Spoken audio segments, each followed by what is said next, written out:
Pressure is mounting on Libyan General Khalifa Haftar to stop his advance on the capital, Tripoli.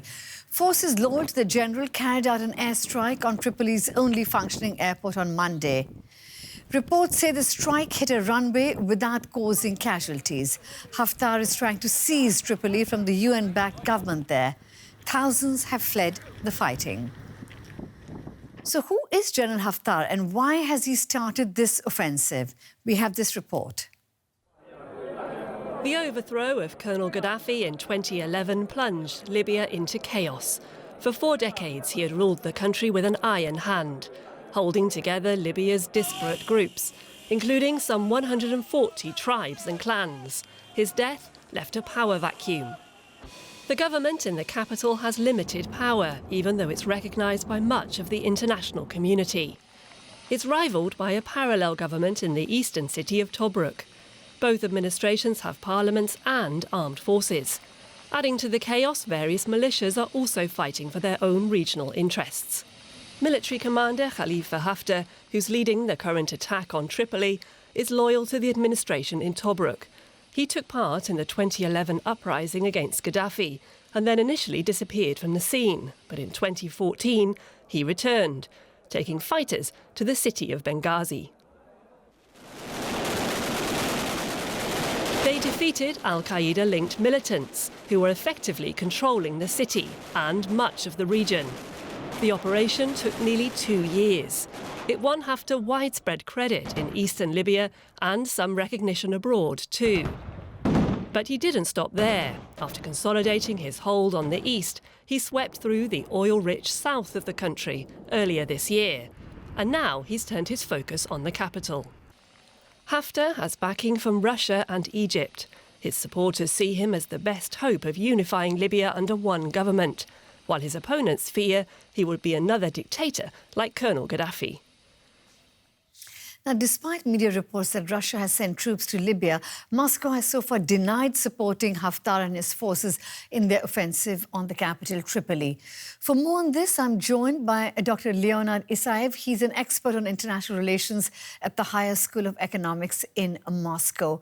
Welcome to you. Now, how credible are reports that Russia has troops in Libya, and what role are they playing in this latest battle for the control of Tripoli? Hello, good afternoon. Till now I didn't see any proof evidence regarding the Russian troops in Libya. But I guess we can say about Russian, first of all, about Russian instructors in Egypt and Libya.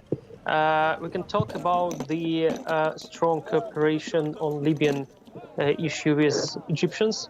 And on the Egyptian military basis, and I guess we can talk about the Russian private military campaigns in Libya. But I'm not sure that the role of Russia and the role of Russian private military campaigns and Russian instructors was so high if we are talking about this battle on Tripoli. So I guess mostly Russia interested in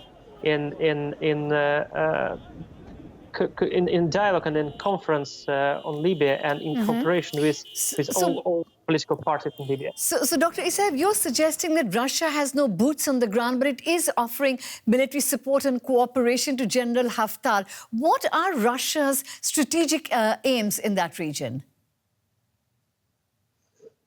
You know, if you're talking about the Russian interest in the Middle East, so it should be clear that we haven't got any real strategic long-term goals in this region. I guess in Libya and also in Syria, we have two main goals, and the first one, we would like to use Syria and Libya, of course, at the bargaining chip with our negotiations with the West. And it should be clear that this is our main, I guess, reason in Libya to use the Libyan issue in our negotiations with Rome and Paris. And the second one, we would like to use our presence in the Middle East in our relations with the Gulf countries. So these two reasons for us, two main reasons for us. I don't believe that we have any other strategic and long-term interest in the Middle East, North Africa. Right, international analyst Dr. Leonard Isaev in Moscow. Thank you very much for your assessment. Thank you.